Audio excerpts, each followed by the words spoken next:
Welcome to the Princeton News Network. I'm Christina Smith. And I'm Todd Reichert.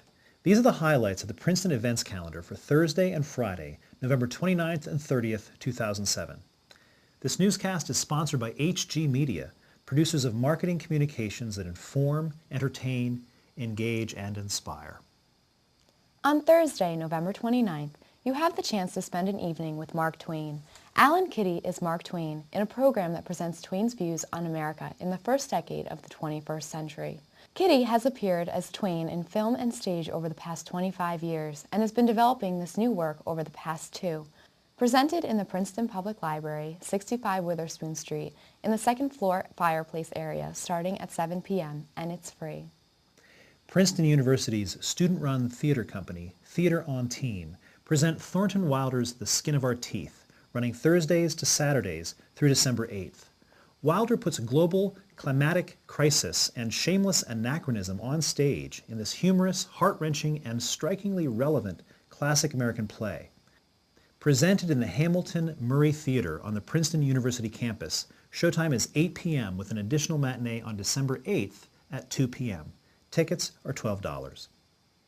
Princeton Provost Christopher Eisgruber will join scholars and legal experts in the discussion of his new book, The Next Justice, Repairing the Supreme Court Appointments Process.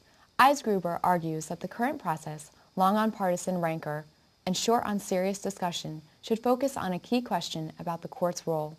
When and why is it beneficial for judges to trump the decisions of elected officials? The panel discussion includes Michael Dorff, professor of law at Columbia University, Jan Crawford Greenberg, ABC News law and politics correspondent, Ron Klain, part of the Clinton administration team that won confirmation of Supreme Court Justice Ruth Bader Ginsburg, and David Yaloff, professor of political science at the University of Connecticut. Kim Chappell, director of Princeton's program in law and public affairs, will moderate.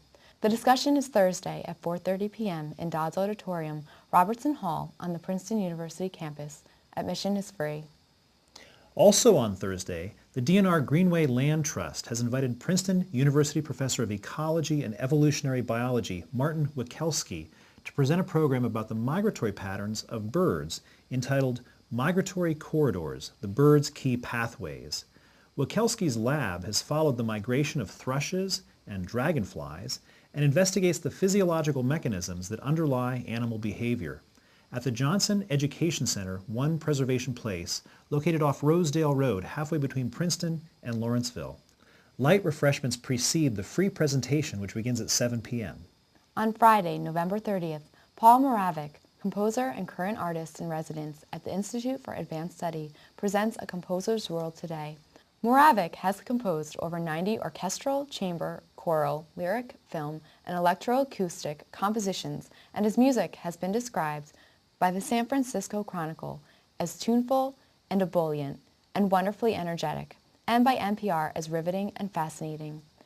The talk is at 4 p.m. in the Institute for Advanced Studies West Building Hall on Einstein Drive, and it's free. On Friday evening, also at the Institute for Advanced Study, the violin and piano duo Maria Bachman and Simon Mulligan perform music of Debussy, Corigliano, Moravec, Enescu, and Gershwin in a program entitled The Red Violin. The Institute concerts, a genuine Princeton insider event, are free, and a limited number of tickets are available to the public through telephone or email registration. See the link on this page for details. The concert starts promptly at 8 p.m. in Wolfenson Hall on the Institute campus. Also on Friday, Friends of the Princeton Public Library host a benefit with Pulitzer Prize-winning author Richard Ford. Considered one of the finest writers of our time, Ford is best known for his Frank Bascombe series of novels, The Sports Writer, Independence Day, and The Lay of the Land, all set in Haddam, New Jersey, a fictional town very similar to Princeton.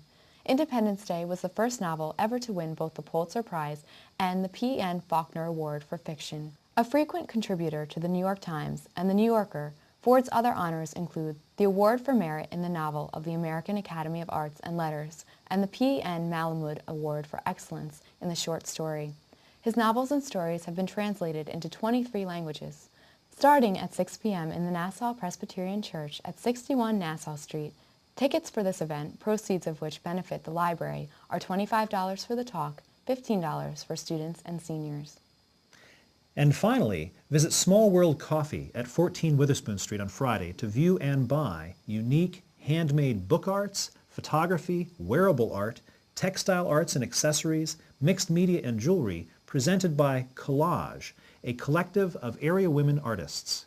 Collage will donate 10% of the proceeds to benefit the Arts Council of Princeton and George's Scholarship Fund for neighborhood children. The show runs from 3 to 8 p.m. and the artists won't be equipped to accept credit cards, but I understand that cash or checks will work nicely. Those are the highlights of the Princeton events calendar for November 29th and 30th, 2007. A complete listing of today's events is posted daily here on the Princeton News Network. For the Princeton News Network, I'm Todd Reichert. And I'm Christina Smith.